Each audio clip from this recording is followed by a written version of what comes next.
झुग्गी को बचाना है, जंतर मंतर जाना है। झुग्गी को बचाना है, जंतर मंतर जाना है। तो झुग्गी को बचाना है, जंतर मंतर जाना है। तो गरीब एकता जिंदाबाद, जिंदाबाद जिंदाबाद। झुग्गी झोपड़ी एकता जिंदाबाद, जिंदाबाद। तोड़ रही है, आपका परिवार का भविष्य उजाड़ रही है, उसके खिलाफ सभी साथी को जंतर मंतर सुबह 10 बजे 29 जून को पहुंचना है। जंतर मंतर जाना है, तो झुग्गी को बचाना है, जंतर मंतर जाना है। तो झुग्गी को बचाना है। पूरे दिल्ली में झुग्गी झोपड़ी उजाड़ रही है, दिल्ली को झुग्गी झोपड़ी मुक्त कर रही है, गरीबों को बाहर का रास्ता दिखा रही है। तो हम सभी साथी इकट्ठा होना है और भारतीय जनता पार्टी का जो घमंड है, जो अहंकार है, उसको तोड़ना है। जंतर मंतर पे सभी झुग्गी झोपड़ी वाले इकट्ठा होंगे और भारतीय जनता पार्टी के अहंकार को तोड़ने का कार्य करेंगे। भारतीय जनता पार्टी पूरे दिल्ली में झुग्गी झोपड़ी तोड़ रही है, पुरानी से लेकर के किरारी तक और गद्दर कैलाश से लेकर के जंगपुरा तक। हम सभी साथी को जंतर मंतर पे 29 जून को सुबह 10 बजे पहुंचना है और भारतीय जनता पार्टी के अहंकार को चकनाचूर करना है। 10 बजे जंतर मंतर पहुंच करके भारतीय जनता पार्टी के अहंकार को चकनाचूर करना है और इनको दिखा देना हमारे अंदर कितनी ताकत है। तो झुग्गी झोपड़ी एकता जिंदाबाद, जिंदाबाद जिंदाबाद। झुग्गी झोपड़ी एकता जिंदाबाद, जिंदाबाद जिंदाबाद। जंतर मंतर जाना है, गरीब एकता जिंदाबाद, जिंदाबाद जिंदाबाद। गरीब एकता जिंदाबाद, जिंदाबाद जिंदाबाद। हमारी एकता जिंदाबाद, जिंदाबाद जिंदाबाद। भी तोड़ देंगे। उन्होंने कहा कि रेलवे पे खतरा है, रेलवे की छुट्टी हटाएंगे, लेकिन धीरे धीरे इन्होंने दिल्ली के अंदर लगभग 15,000 छुट्टियां तोड़ दी। और मैं आपको बताना चाहता हूँ, इनकी मुहिम यहाँ रुकने वाली नहीं है। ये किसी न किसी बहाने से दिल्ली की जो पूर्वांचल शक्ति है, ये पूरे दिल्ली से पूर्वांचल को भगाना चाहते हैं। जब अरविंद केजरीवाल जी ने आंदोलन शुरू किया तो ये लड़ाई उन्होंने राजनीति में शुरू कर दो वो दिल्ली की जनता को जल्दी शुरू कर दो प्रोग्राम। ये लड़ाई न हिंदू मुसलमान की है, न किसी जात पात की है। ये जो लड़ाई है, ये अमीर और गरीब की लड़ाई है। वो हमारे लिए लड़ते रहे। आप अच्छी तरीके से जानते हैं, मैं आपकी जानकारी को ताजा कर देता हूँ। जल्दी शुरू कराओ प्रोग्राम। जाएगी, हम अपने प्लाट में चले जाएंगे। तो लेकिन मैं आपको बता दूं, दिल्ली के अंदर लड़ने का वक्त नहीं है। ये आंदोलन शुरू हो रहा है पूरी दिल्ली के अंदर। आज हमारे जो लीडर है वो जगह जगह जाकर को लोगों तक पहुंचा रहे हैं कि हमें किस तरीके से अर्जुन भाई का हाथ मजबूत करना है। तो मैं सबसे पहले चाहूंगा कि हमारे दिल्ली प्रदेश के अध्यक्ष हमारे बीच में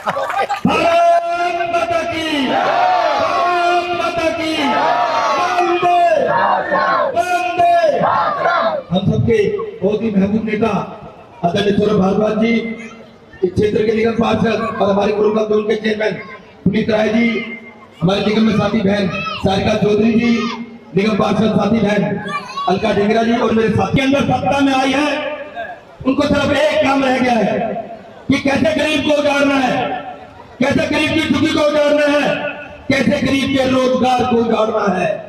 आपकी इस लड़ाई के अंदर एक पार्टी इस समय खड़ी है, आम आदमी पार्टी। आपकी लड़ाई के लिए अरविंद केजरीवाल जी के नेतृत्व में एक आदमी दिल्ली में लड़ाई लड़ रहा है, सौरभ भारद्वाज। आपकी लड़ाई आपकी लड़ाई है, लेकिन सौरभ भारद्वाज जिले से अपनी लड़ाई लड़ा गया है।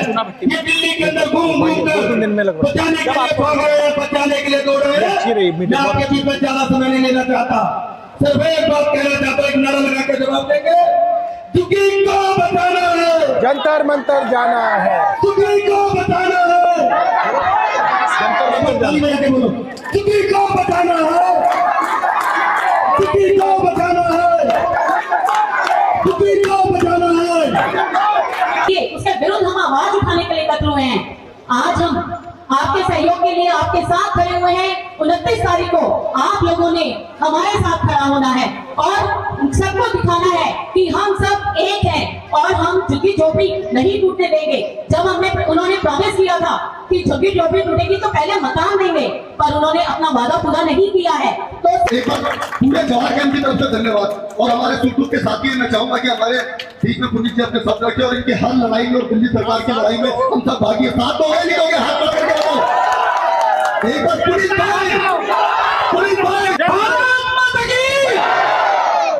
आप लोगों को मैं ये याद दिलाना चाहता हूँ कि जब से भाजपा की सरकार दिल्ली प्रदेश में आई, आप देख सकते हैं वो आते ही झुग्गी झोपड़ी के पीछे पड़ गई। अब पहले हमारी जो मुख्यमंत्री है उन्होंने ये कहा कि एक भी झुग्गी नहीं तोड़ी जाएगी, उनके बयान के तुरंत बाद कितनी हजारों झुग्गियां तोड़ी गई हैं, ये सबको पता है। और अब पूरी दिल्ली की बारी है, आप मंजे हुए हो, ये वक्त इकट्ठा होने का है, ये वक्त दिल्ली सरकार को, बीजेपी को ये दिखाने का है कि हम सब इकट्ठे हैं। और ये आप तभी दिखा सकते हैं जब 29 जून को हाथ उठाएगा पहले नेता। मैं आप अपने सीनियर नेता को कहूंगा कि वहां सौरभ भाई आए और 2 शब्द बोले और वो मेरे से बहुत बेहतर आपको झुग्गियों के बारे में समझा सकते हैं। धन्यवाद। जय कि आप तीनों आए, हमारे युवा साथी भी नीचे हैं, हमारी जो स्टूडेंट विंग है उसके लोग भी आए हुए हैं। सारिका चौधरी जी हमारी महिला विंग की अध्यक्ष हैं, जंगपुरा से पार्षद हैं, वो भी हमारे बीच में आई हैं। आप सब लोगों को याद होगा दिल्ली के चुनाव से पहले भारतीय जनता पार्टी के नेताओं ने कहा कि हम दिल्ली में रात्रि प्रवास करेंगे। रात्रि प्रवास क्या होता है भाई? कहता जी रात को झुग्गी में रह के देखेंगे कि क्या होता है। ठीक है, तो अलग अलग झुग्गियों के अंदर भारतीय जनता पार्टी के बड़े बड़े नेता पहुंचे, टीवी पे चलाया कि जी भारतीय जनता पार्टी का दिल बदल गया है, अब ये गरीबों के साथ आ गए, रात को झुग्गी में रह के देखेंगे। तो मनोज तिवारी रात को ढोलक बजा रहे हैं झुग्गी में, देखा था। वीरेंद्र सचदेवा कैरम बोर्ड खेल रहे हैं झुग्गी में। अपनी रजाई, अपना तकिया, अपना बिस्तर ले लेके झुग्गियों में पहुंचे बीजेपी वाले, अपना रजाई लेके, कहीं कोई बीमारी ना लग जाए इन्हें।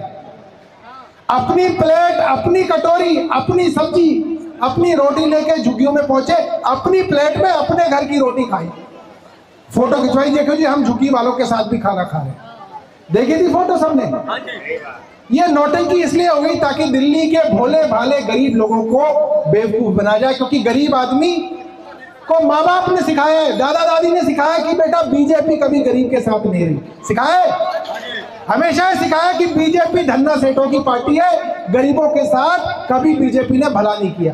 तो गरीब आदमी ये जानता है दिल्ली का, इसलिए बीजेपी पे भरोसा नहीं करता था। मगर इन्होंने ऐसी ऐसी नौटंकियां की, मगर गरीब के दिल में तब भी ये था नहीं ये झूठ बोल रहे हैं, ये कहीं ना कहीं हमें धोखा देंगे।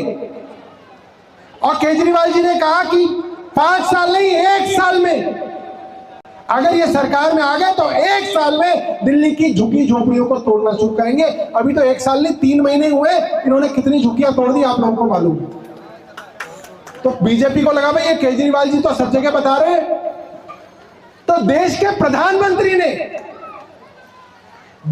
प्रधानमंत्री नरेंद्र मोदी जी ने दिल्ली के गरीब लोगों को कहा, आप सोचो देश का सबसे ताकतवर आदमी, देश का प्रधानमंत्री देश के सबसे गरीब और कमजोर आदमी को गारंटी दे रहा है और बोल रहा है भाइयों बहनों जहां झुग्गी वहां मकान। बोला था मोदी जी ने, बोला था जहां झुग्गी वहां मकान। और दूसरा क्या बोला था? बेघरों को घर देंगे, बेघर को घर देंगे और जिसकी झुग्गी है उसको मकान देंगे। तो जिसकी झुग्गी है उसको भी मकान देना था और जिसके पास कुछ नहीं था उसको भी घर देना था, ये वादा था। और आज क्या कर रहे हैं? जो बेचारे 40-40 साल से उन छोटी छोटी झुग्गियों में रह रहे हैं, जिनके बच्चे पास में स्कूल में जा रहे हैं, बेटियां कॉलेज में जा रही हैं, आसपास नौकरी है, काम धंधे हैं, उनको बुलडोजर से बेरहमी से उजाड़ा जा रहा है। और किसी मीडिया की हिम्मत नहीं है कि वो दिखा दे, कोई बड़ा चैनल नहीं दिखा रहा। आप लोगों को लगता होगा कि ये बड़े बड़े चैनल कहां गए, कोई बड़ा टीवी चैनल नहीं दिखा रहा कि हजारों झुग्गियां तबाह कर दी। छोटे छोटे यूट्यूब चैनल दिखा रहे हैं, व्हाट्सएप पे वीडियो घूम रहे हैं, तो हमको पता चल रहा है ना बड़े अखबार छाप रहे हैं ना बड़ा कोई चैनल दिखा रहा है, क्योंकि ये सारे के सारे चैनल और अखबार भारतीय जनता पार्टी की जेब में। ये चाहते हैं कि गरीब को पता ही ना चले, इतनी झुग्गियां ढा दो कि जब तक गरीब को पता चलेगा तब तक सब कुछ साफ हो जाएगा। जंगपुरा में मद्रासी कैंप 45 साल से लोग रह रहे थे, 45 साल से 800 झुग्गियां सारी की सारी ढा दी।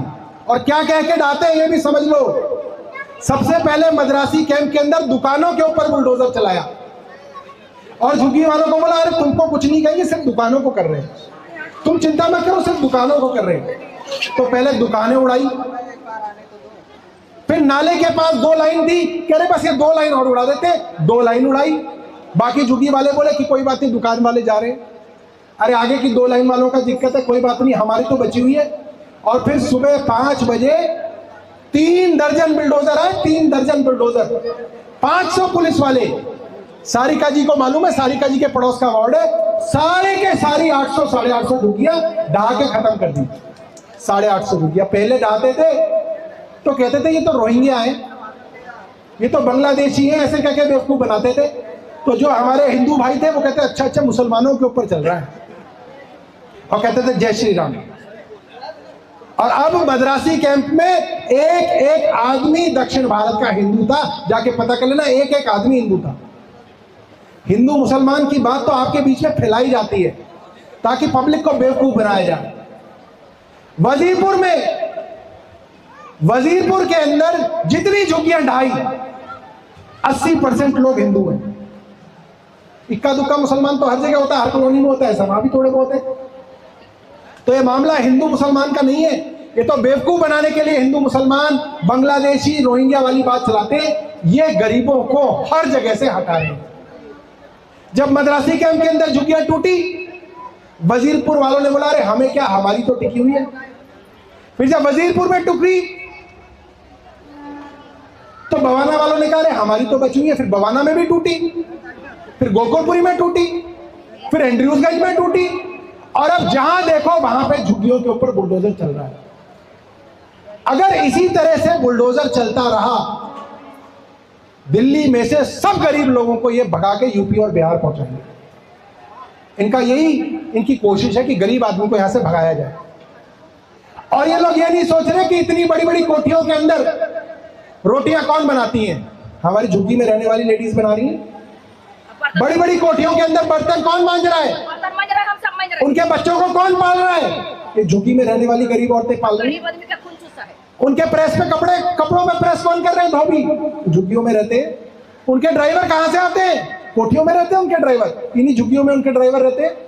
उन्हीं की फैक्ट्रियों में काम करने वाला आदमी झुग्गियों में रहता है। बड़े बड़े दुकानों के शोरूम के अंदर काम करने वाले लोग झुग्गी में रहते हैं। झुग्गियों के बिना दिल्ली नहीं चल सकती। अगर एक दिन सारे दिल्ली के झुग्गी वाले बोल दे ना काम पे नहीं जाएंगे, तो आधों के घर तो रोटी नहीं बनेगी। रोटी भी बनानी नहीं आती किसी को, पता है आपको? रोटी नहीं आती, ना पति को आती ना पत्नी को आती। और कोई बीजेपी वाला ये ना सोच ले कि रोटी बनाने वाली नहीं आएगी तो जोमेटो से मंगवा लेंगे। जोमेटो की गाड़ी चलाने वाले भी झुग्गी में ही रहते हैं, भूखे मर जाएंगे एक दिन के अंदर। स्विगी, जोमेटो, ब्लिंकिट, जितने बच्चे आज ये स्कूटर चलाते हैं और 5 मिनट में 8 मिनट में इनके घर में पिज्जा पहुंचाते हैं, वो भी ये गरीब के बच्चे हैं जो इन झुग्गियों के अंदर रहते हैं नहीं रहते? तो अगर गरीब आदमी एक दिन ठान लेगा तो पूरी की पूरी दिल्ली ठप हो जाएगी। ये गरीब आदमी को अपनी जो है ताकत समझनी पड़ेगी। ये वाली आंटी जी आ जाओ यहाँ पे। क्या नाम है आपका? आ जाओ, आपको नेता बना देते हैं। क्या नाम है आपका? कहाँ से हुआ? बिहार शरीफ की सरोज देवी।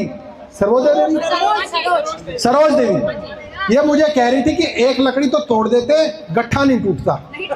ये इन्होंने बहुत बड़ी बात बोली है। तो बीजेपी एक एक करके लकड़ी तोड़ रही है, क्योंकि उनको पता अगर एक हो गए तो गट्ठा नहीं टूटेगा। तो सबसे पहले तो हमको एक होना। कोई ये नहीं सोचना ये बड़ी जाति का है, ये छोटी जाति का, ये है, ये वो है। सबको एक होना है। हिंदू हो, मुसलमान हो, बंगाली हो, मद्रासी हो, बिहार से हो, यूपी से हो, राजस्थान से हो, हरियाणा से हो, सबको एक होना है। क्योंकि सबसे पहले हम सब लोग गरीब हैं, बात की बात है। और बुलडोजर जब चलता है तो ये नहीं देखता है कौन जात का है और कौन धर्म का है, सब पर बुलडोजर चलता है। तो सबको एक होना है और एक होकर अपनी आवाज को उठाना है। अगर हम लोग एक हो गए तो बड़ी बड़ी सरकारों को पीछे हटना पड़ता है। बीजेपी क्या बड़ी चीज है? हटना पड़ता नहीं हटना पड़ता। किसानों के खिलाफ 3 कानून इन्होंने संसद में पास कर दिए थे, 3 काले कानून। और किसानों ने कहा कि हम इन कानूनों पर नहीं मानेंगे और उसके खिलाफ उन्होंने धरना देना शुरू किया। दिल्ली में आ रहे थे, पुलिस ने उनको बॉर्डर पर रोक दिया। गर्मियां आई, किसान वहीं डटे रहे। बरसात आई, किसान वहीं पे डटे रहे, बिस्तर भीग गए, कपड़े भीग गए, खाना भीग गया, सब भीग गया, किसान बैठे रहे। मीडिया ने नहीं दिखाया किसानों को, मगर किसान डटे रहे। सर्दियां आई, जब आपको अपने घर में भी ठंड लगती है, तब वो लोग बाहर हाईवे पे सोए, पूरी पूरी सर्दियां सोए। जनवरी में बारिश आई, सर्दियों में बारिश आई, सारे टेंट फिर भीग गए, मगर किसान हटे नहीं, किसान डटे रहे। और किसान ऐसे डटे कि अंत में भारतीय जनता पार्टी की सरकार को हार माननी पड़ी, तीनों कानून वापस लेने पड़े। तो ऐसे ही हम लोगों को एक होना है। और सरकारें गरीब आदमी बनाता है, अमीर आदमी नहीं बनाता। गरीब आदमी सरकार बनाता है और गरीब आदमी सरकार गिराता है। अभी हमारे पास कोई चुनाव नहीं है, अब हमारे चुनाव 4.5 साल दूर है। बिहार में चुनाव है, वो वाले भाई साहब बता रहे हैं बिहार में चुनाव है, तो बिहार में भी भारतीय जनता पार्टी को बताना है कि अगर आप यहां से बिहार के भाइयों को निकालोगे तो बिहार के लोग भारतीय जनता पार्टी को बिहार से निकाल देंगे। ये बात हमें बतानी है बिहार में। फोन करके बताना है अपने गांव के अंदर कि अगर हमारे बिहार के भाइयों को ये बिहार से निकालेंगे तो भारतीय जनता पार्टी को बिहार में हम वोट नहीं देंगे। ये बात भी वहां तक जानी चाहिए। अभी यहाँ पे कोई चुनाव नहीं है, हम लोगों का चुनाव अभी 4.5 साल दूर है, मगर हम लोग आपके साथ आपकी लड़ाई लड़ने के लिए तैयार हैं। इसलिए हम लोग हर रोज दिन में 3 से 4 जगह जाते हैं। सुबह हरिनगर की झुग्गियों में गए थे, दोपहर में कालका जी की झुग्गियों में गए थे, अब हम यहाँ पे मोती नगर में आए हैं, थोड़ी देर बाद मादीपुर की झुग्गियों में जाएंगे। और सब जगह जाके हम ये कह रहे हैं कि 29 जून को, यानी कि अगले रविवार को सुबह 10 बजे हम सबको, पूरे परिवार को जंतर मंतर पर जाके अपनी आवाज उठानी है। ठीक है, अपनी आवाज उठाएंगे, अपनी शक्ति दिखाएंगे, तो भारतीय जनता पार्टी को पता चलेगा आप गरीब एक हो रहा है। और अगर ये पता चल गया कि सारा गरीब एक हो रहा है तो आपकी झुग्गियां बच जाएंगी, वरना एक एक करके ये सारी झुग्गियां उजाड़ देंगे। और ये मत सोचना कि भैया ये आम आदमी पार्टी वाले बस लगाएंगे तो ही जाएंगे, ऐसा मत सोचो। ये सोचो कि अगर बस लग गई, 3 हमारे पार्षद बैठे, मैं इनको रिक्वेस्ट करूंगा कि भाई 1-1, 2-2 बस लगा देना।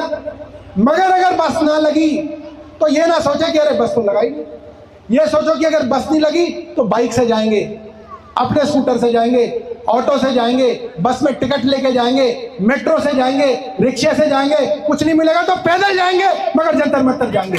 ये सोचना है, क्योंकि ये हमारी अपनी लड़ाई है, हमारी अपनी लड़ाई है। इस लड़ाई को हमें खुद लड़ना पड़ेगा। ये ना सोचे कि कोई और लड़ेगा, आप नहीं लड़ोगे। तो मैं आपको बता रहा हूं, आप उन झुग्गी झोपड़ी में जाके देखो, सिर्फ कहने की बात है कि मकान दिए, 1000 लोगों को उजाड़ा है, 100 लोगों को फ्लैट दिया है, और 16वीं मंजिल पे फ्लैट है और लिफ्ट चलती नहीं है। बताओ 16वीं मंजिल पे कैसे जाएगा आदमी बिना लिफ्ट के? पीने के लिए पानी नहीं है, सफाई करने की कोई योजना नहीं है, नीचे इतना कूड़ा इकट्ठा हो रहा है, सीवर बह रहे हैं। सिर्फ नाम के लिए कुछ फ्लैट बना के रखे गए ताकि अगर कोई बड़ी बड़ी बातें हो, टीवी में कहना हो तो कहे जी हम तो फ्लैट दे रहे हैं। अगर इतने अच्छे फ्लैट है तो वहां क्यों रेखा गुप्ता क्यों नहीं जाके रह लेती? वही रह ले उसी एक फ्लैट में, इतने अच्छे फ्लैट है तो क्यों जी? अगर आपके विधायक जी आए और आपको बोले कि बहुत बढ़िया फ्लैट दे रहे हैं तो कहना हरी जी आप ही रह लो ना एक फ्लैट में, एक में आप रह लो फिर हम भी आ जाएंगे। इतने बढ़िया फ्लैट है तो आप भी रहो। कोई नहीं रहेगा, क्योंकि सबको मालूम है नरेला में फ्लैट में ना कोई रोजगार है ना कोई काम धंधा है। काम धंधे तो आदमी के जहां पे है वहीं पे है ना। यहाँ पे पड़ोस में लेडीज जो है कोठियों में काम करती हैं, आसपास की फैक्ट्रियों में लोग काम करते हैं, कोठियों के अंदर ड्राइवर का काम करते हैं, आसपास सबके काम है। इसीलिए योजना थी जहां झुग्गी वहां मकान, यानी कि आप पहले मकान बनाओ, हमें मकान दो और झुग्गियां तोड़ दो। किसको रहना है झुग्गियों के अंदर? मगर अगर आप ये कहोगे कि झुग्गियां यहां तोड़ेंगे, 1000 लोगों की झुग्गियां तोड़ेंगे, 100 लोगों को नरेला में फ्लैट दे देंगे, तो ये हमें मंजूर नहीं है। और जो कहे कि फ्लैट बहुत बढ़िया, उसके साथ एक बार घूम के आना, वहां पे फ्लैट में नर्क है, नर्क। ना कोई आने जाने की सुविधा, ना कोई पानी की सुविधा, ना कोई बिजली की सुविधा। तो आप सब लोगों को मैं यहाँ पे निमंत्रण देने आया हूं, जाति धर्म छोड़ के सब लोगों को मिलके जंतर मंतर पे जाना है और अपनी आवाज उठानी है। एक बार हाथ उठा के बताना, सच सच, झूठ मत बताना, सच सच बताओ कौन कौन जंतर मंतर जाएगा? तो सारे जाएंगे। हाँ, तुम किन के साथ जाओगे बच्चे? हैं? माँ बाप के साथ जाएंगे? तो आप सब लोगों का जंतर मंतर पे इंतजार रहेगा। ये एक लंबी लड़ाई है। अगर हमने इस लंबी लड़ाई को नहीं लड़ा तो हम सब लोग जो है इसके अंदर हार जाएंगे। इसलिए दोबारा से आप लोगों को मैं निमंत्रण दे रहा हूं, 29 तारीख इतवार सुबह 10 बजे चलो जंतर मंतर। बहुत बहुत धन्यवाद। एक बारी सभी बोलेंगे झुग्गी झोपड़ी एकता, झुग्गी झोपड़ी एकता। झुग्गी को बचाना